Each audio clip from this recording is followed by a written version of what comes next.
Huddle Up Podcast is sponsored by Arena Eats.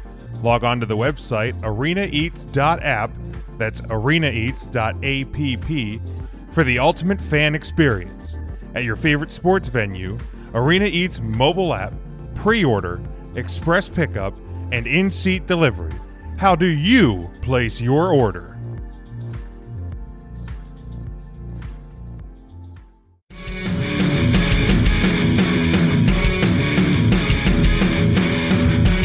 We have 4 games, of course, in the NFL for this Sunday. Sean against the spread on the year. Last week I was 3-1 for an 11-8 overall. You were 3-1 for a 14-5 overall. So our college head-to-heads a little bit closer than the college ones are. The NFL being a little bit closer than the college are, and I'm above 500 in the NFL. So that's a good thing. That's something for me to hang my hat on. Are you sure there's a baseball game tonight? I think I would have heard something down here. I think I would have known. Pretty sure. Pretty sure there's a game? Yeah, I'm pretty sure. It's real quiet down here. I'm sure it is. Well, I'm sure everybody's napping after the Stanley Cup COVID super spreader parties that have been down. I guess. No, Rays everywhere. Rays up. God, I guess so. That's got to be fun, huh? Stanley Cup, possible World Series, Buccaneers 4-2. If the Buccaneers start going on a hot run, these radio stations I listen to are going to get downright unlistenable. Well, and I mean the World Series with the frequency of games. I mean the World Series is over in a week. Boop, boop, boop. Yeah, I was going to say it's going to be over in less than a week. Probably. Yeah. So, but you know, like they play like right through till Saturday. It could be over by Saturday. Yeah, like Joe Buck. I think like this. He had football. Then today, tomorrow, baseball, football Thursday. Baseball Friday, Saturday, football again Sunday, and I think a World Series again on Monday. He has a game every day for like 10 straight And even days. that much work couldn't shut him up. Talking that much, it wasn't enough to wear out the vocal cords. You think it would make him talk less? No, no, but just keeps it going. Let's start in the NFL on Sunday. The 3-3 Panthers. I can't even understand how that's a thing. Wow. At the 3-2 New Orleans Saints, 7.5 point favorite at home. 51 is the number over under here. This one 1 o'clock on Fox. Just because I don't know how anything works anymore, I'm going to go with the Panthers not only to cover 7.5. I'm going to say they're going to win this football game. I'm going to go under though. I think to do it, you're going to have to control the clock with their run game. You're also going to have to keep what has been actually a fairly disappointing Saints offense. Can keep them grounded again. So I like the under here. Panthers and the under. Yeah, I'm going to differ with you there. I think you're going to see a Saints team that has a chance to really try to take some control. In the South, they got to keep pace with Tommy Touchdown down here in Tampa Bay, and I think, and with Carolina, and I know of the past few weeks have been talking up Carolina, and I think that the way the teams have been playing, and obviously Tampa made a statement to make me rethink things a little bit, but I think Carolina was kind of your favorite to win the South, and they still may be, but you're getting a Michael Thomas back in the game here, and the Saints defense. Is going to come ready to play. I think the Saints win and cover. I think they make kind of a statement here at home, and I think Drew Brees kind of silences a few critics. I think it's going to be a lot of stuff through the air. And don't get me wrong, Kamara will be involved primarily as a pass catcher, but I think this is one where a lot of your rushing yards are going to be Latavius Murray while you're resting the passing game. And they're going to try to get that rhythm going now that they have all the pieces back in play. I'm going to take the over because I think it's going to force Carolina to score some points. So I'm going to do the exact opposite of everything you just said. Perfect, Matt. How about you? Is this the game where they're back in the dome? I think they're still in the dome. That's kind of been a confusing thing. Like they've been trying to get fans. They talked about maybe playing at LSU. I thought I saw something today that. They're going to remain in the dome and maybe going to get some fans there. I'm showing it in the Mercedes-Benz Superdome. Now, I don't know if that's just by default with the app that I'm using, but I would think that they're usually pretty good at updating that stuff. All right, so yeah, let's for now let's plan on it being in the Dome. Okay, yeah, I know there was some just up in the air stuff about fans and everything for that game. That I didn't know if the Saints were again going to go to the Supreme Court like they did over their pass interference calls or whatnot. There's a fan base and a team. Thank you, appreciate that. That all being said, I do think the Saints are going to win big. I think they do need to come out and make a statement. Getting Michael Thomas back is huge for Drew. And I think that the Carolina Panthers have been a really fun story, a good feel-good story, but those usually kind of run their course around this time. So I'm going to take New Orleans covering the spread and going over just because I think they're going to put a ton of points. All right, very good. And we go to the 5-0 Pittsburgh Steelers, 2.5-point road favorite at the 5-0 Tennessee Titans, who I still say, and Sean, you and I were talking about this on the phone on Sunday, I don't think this is a great undefeated team. Besides the drubbing of the Bills, they have 4 wins over not good teams by a grand total of like 13 points. So, but either way, 52 is the over-under, Sunday at 1 o'clock. On CBS. For me, I'm going Steelers. I'm going the over. Both these offenses seem to be clicking really well. I like that trend to continue. Steelers going to cover the spread. They're going to win outright and get to 6-0. I know they're 5-0 for the first time since like the early 70s. I don't know when the last time they were 6-0 was, but keep feeding Chase Claypool. All my friends that were Steelers fans, I remember on draft day, had texted me. I always know when like fans of when a team drafts a Notre Dame player, because I get texts from friends of mine like, how good's this guy? And I'm like, he literally catches everything. Which just goes to show you that despite being on national TV, everybody in the central Pennsylvania area refuses to watch him. Exactly. They're on national TV every week. Every week. Good opponents or not, every week. And somehow how's this guy? Well, it's that stupidity bias that Pennsylvania residents were taught from the word go about our Irish. So, how's this number 1 wide receiver from your team? Well, he's pretty good. That went to the playoffs and got drafted in the second round. Like, he's pretty good. But keep feeding him again. Steelers plus in the over.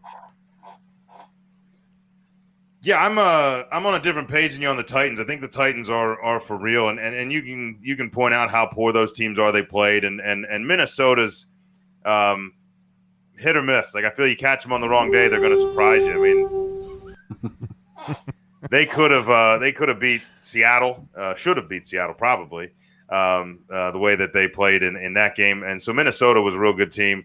You got in the shootout with them. Jacksonville at times has flashed some brilliance offensively. So it's not a complete wash. It is a little bit concerning. There's one matchup in this game that's going to decide everything, and it's I've learned one thing from watching the Titans is that Derrick Henry can carry 22 men on his back. Jeez, that guy's ridiculous. He can do it. He's real the one good. Alabama running back that's actually good in the NFL. He is unbelievable. And every year I think I forget until he's galloping for 95 yards how fast he is. Yeah. He's so big that you just assume he's like James Harrison running out of steam at the 10. And he never does. He just keeps that. No, and he actually runs through the wall behind the end zone. Like behind the end, you can't stop. Like he doesn't run up the tunnel. He just runs through the wall and then back through it. Somehow fixes the wall. But to me, that's the test. That's the test. Is are you going to be able to establish a running game against Pittsburgh's defensive front? I think it can be done, especially when you have that kind of talent. And Tennessee has a great running game. And let's not forget, this is a team. You can say what you want about getting Corey Davis back. I understand he's who he is. But A.J. Brown's healthy. So that's something that they didn't have for a chunk of those games. And this is a team that almost made the Super Bowl last year, James. Almost. Were it not for my man Big Red. Congrats again. But I like the Titans' chances, but not this week. I'm going to take the Steelers with you. I went that whole rant thinking you were going to just have me go the other way. No, I think the Steelers are too hot right now, and they've shifted gears, and teams don't really know how to react to it yet. So I'm going to take the Steelers in that one. I'm going to take the over. I think a lot of points are going to be scored here because eventually the Titans are going to have to start throwing. Just hint, start A.J. Brown if you have him. I don't know why you wouldn't. But don't be afraid of the Steelers matchup. They're going to let him catch balls. And, yeah, that's my pick.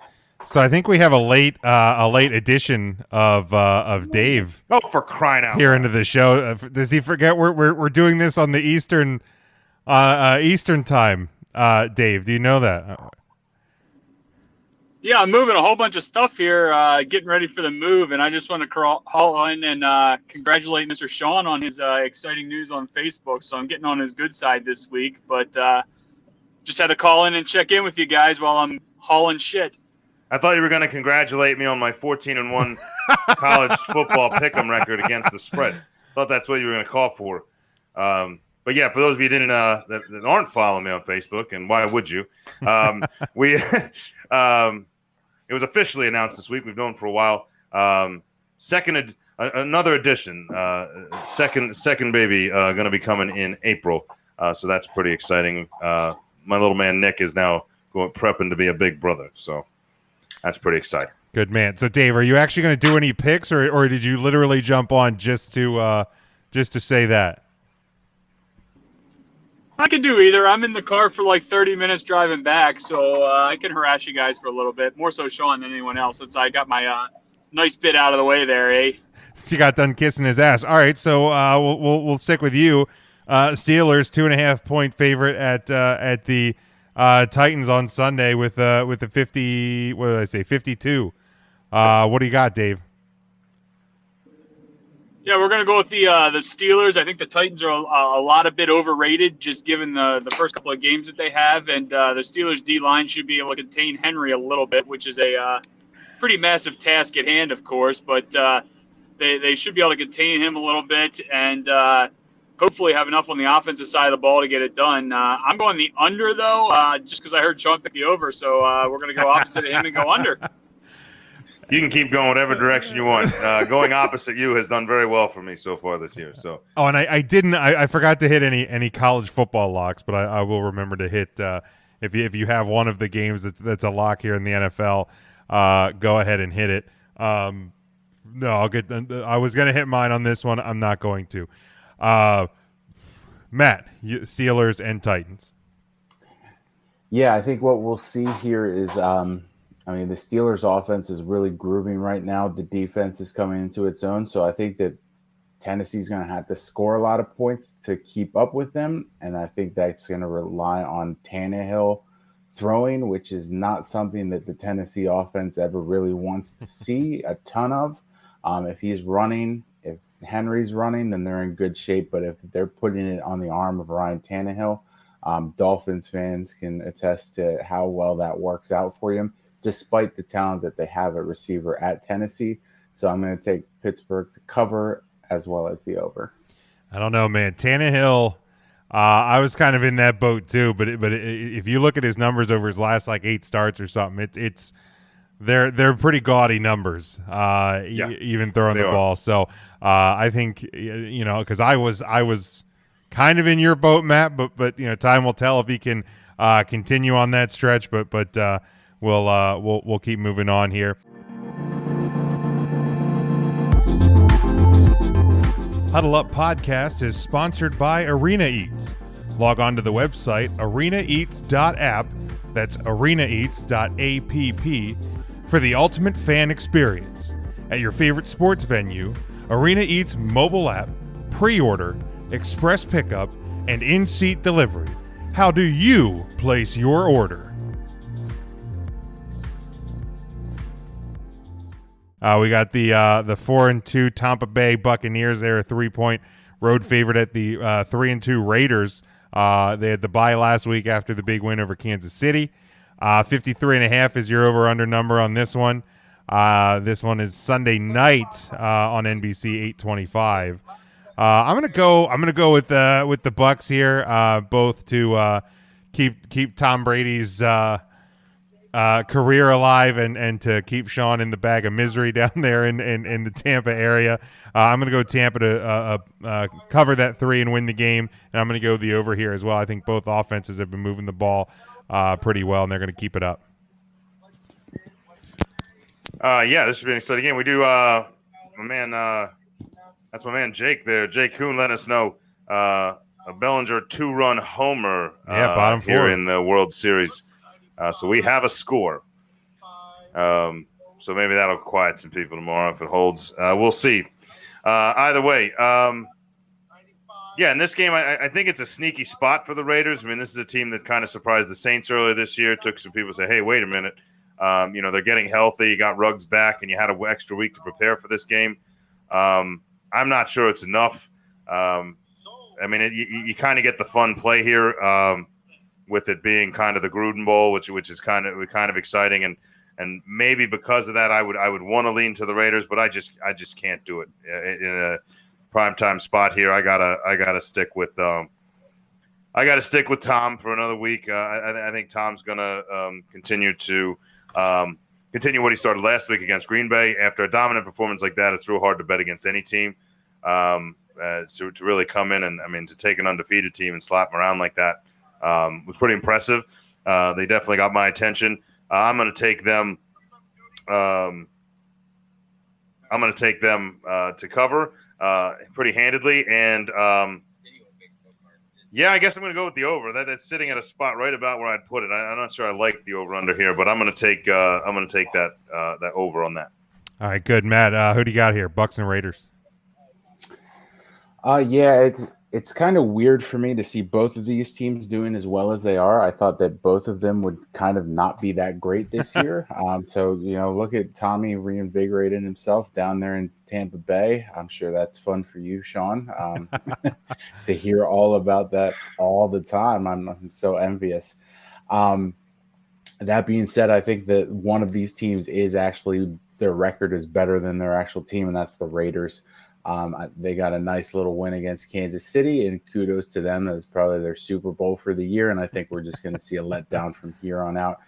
So I'm going to take Tampa Bay, and I'm going to take the under. I don't think we see a ton of points on the board from either team, especially Tom's arm is probably still hurting from just slinging it around against Green Bay. He's probably got it on ice at this point. Holy hell. Boy, the Packers. Just to throw it out there, the Raiders' 3-2 mark is 3 wins against the Carolina Panthers, the New Orleans Saints, and the Kansas City Chiefs, and they have a pretty substantial loss to the Patriots and a 1-score loss to the Bills. So it hasn't been like they've been getting blown out like years before. I'm not changing my pick because of it, but I do want to point out that they have done a few things that surprised me even more than they surprised Matt. Just keep handing it to Josh Jacobs and throwing it to Waller, the tight end, and I'll be a happy guy. Dave, who do you got here? Bucs and Raiders. Man, anytime I can bet against Tom Brady in a spot that makes sense, it's a golden thing to do. So we're going to go with a letdown spot against Tampa Bay here off the big win versus Green Bay. Definitely like the over here with a lot of points being scored. The thing that scares me is this Tampa Bay offense looks like it's finally starting to click here, which could bode some potential problems for the whole NFC there. But we're gonna go with the Gruden off the extra week of prep here for Thome and his crew. Not only do the Raiders cover here, but they win this game straight up, and you can lock that one up. Hey-o, we got our first lock of the week. You better lock it up. You better lock it up. No, you lock it up. You lock it up. Lock it up. Lock it up. There it is. Yeah, he hits the lock. How about it? I did not see that coming. Yeah, it's the Gruden Bowl, so that's always fun as well. And then finally, our last game for the week, the 5-1 Bears at the 4-2 Rams, who are a 6-point home favorite. 45.5 is the over/under on this one. Monday night, 8:15 on ESPN. This one, for me, is fairly easy. This is no disrespect to Nick Foles. All the bad will I had about him winning a Super Bowl in that city down the road is not there anymore. He's a Chicago Bear. It doesn't hurt me anymore. But this Bears team at 5-1 is not for real. They're gonna find a way to they're gonna crash back down to reality at some point. I'm taking the Rams. I'm taking the points. I'm gonna go under because I don't think the Rams offense is that great, and the Bears are not going to score many points on this Rams defense. But Rams plus and the under, you can lock that up. You better lock it up. You better lock it up. No, you lock it up. You lock it up. Lock it up. Lock it up. Yeah, it's ironic that we just spent so much time talking about whether the Tennessee Titans were an overrated, undefeated team, and now I'm staring at a 4-2 Rams team and a 5-1 Bears team. I don't think either of these teams are fair. The Rams keep surprising me. I'm still trying to figure out when Jared Goff's going to crash down to earth, and I think there's a good chance it's this week. I think it's kind of one of those surprise games because it does look so obvious. And with the Rams getting that kind of spread, first of all, I'm easily going to take the Bears to cover this. I think it's going to be close because I think the Rams aren't going to score a ton of points, not as many as we're used to seeing. Despite that offensive guru and his trickery and tight end reverses and whatever else he decides to pull out this week. But reports are Nick Foles has that locker room turned around. People are believing. They're buying into the whole Super Bowl champion hype, and they're following the man where he'll take him. And I think the more he gets to settle in, I think he's going to impress. He's going to surprise me because we all know how everyone feels about Nick Foles, the backup, versus Nick Foles, the starter. And I think he's going to kind of quell some more critics here because his record as a starter isn't as bad as we seem to remember the really bad losses. He does have wins as a starter and a Pro Bowl under his credit as a starter. It was many, many years ago. But he's got a good defense on the other side of the ball. I think the Bears defense is what's holding them in games. And that Bears team did beat that red-hot Tampa Bay team that everybody seems so high about. Not too many weeks ago. I'm going to take the Bears. I'm going to take the Bears to cover, and I'm going to take them to win the game. Another primetime spot for Nick Foles. Nick Foles lives for the primetime, and I think it's going to be an ugly win because that's the only way Chicago wins anything. And but he's going to do it. He's going to find himself in a spot, and he's going to need to make a play, and he's going to do it. And I'm going to take way under. I think it's going to be very few points. Go Nick Foles. Thanks for everything. Godspeed. I don't think so, Tim. Matt, go ahead. I'm going to echo those sentiments. I think we're going to see Nick Foles do what Nick Foles does best. We're going to see classic BDN just pulling it out, laying it on the table in prime time where everyone's used to seeing him just thrive. I mean, we saw the beating he's put on a strong Minnesota Vikings team. We saw him take down Tom Brady for the second time in as many facings recently. So you can't just bet against this guy. So Bears cover, definitely under. All right, Dave, what do you got? So this is a interesting one, given that I believe the Rams are 4-2, and their 4 wins are against the NFC East. Outside of that division, I don't think they've won a game this year. And I could be wrong on that, but I saw it on Twitter, so it has to be true. 100%.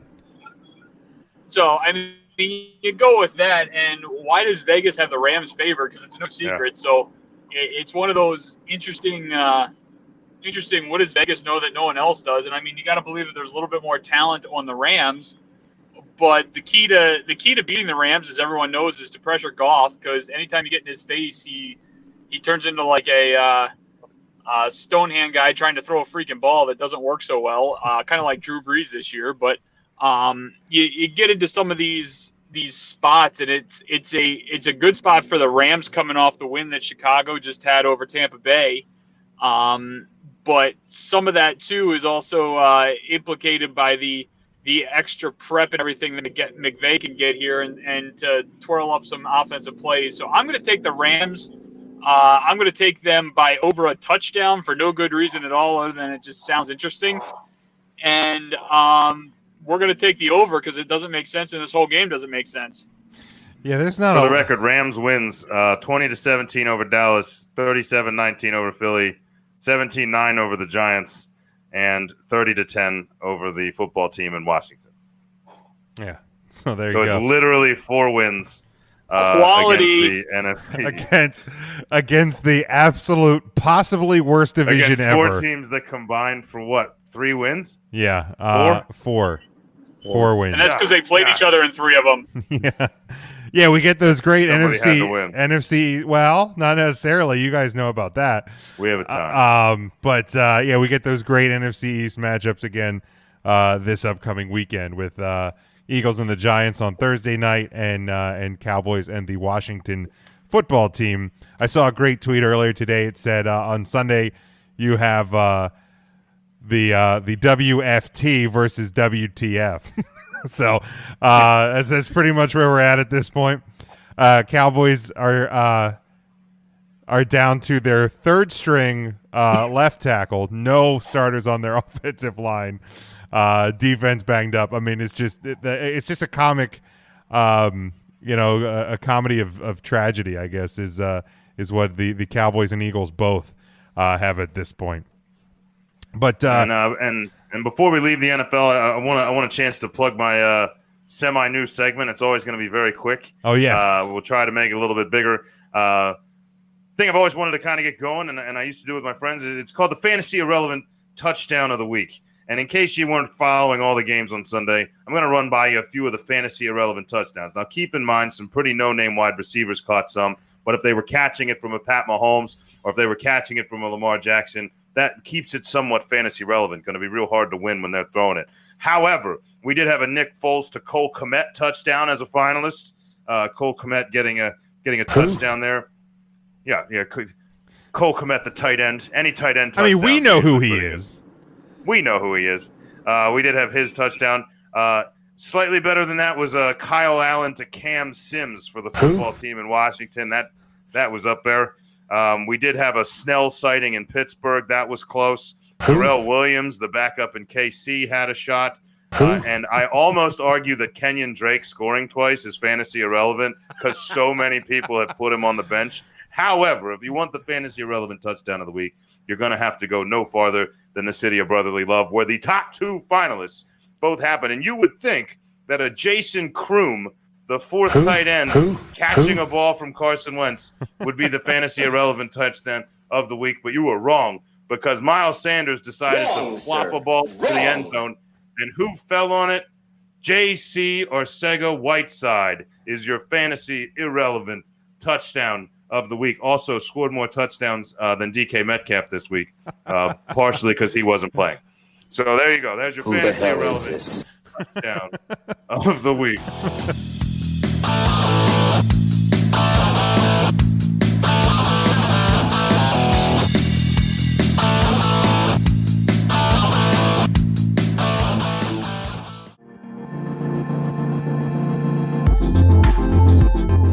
Huddle Up Podcast is sponsored by Arena Eats. Log on to the website arenaeats.app, that's arenaeats.app, for the ultimate fan experience. At your favorite sports venue, Arena Eats mobile app, pre-order, express pickup, and in-seat delivery. How do you place your order?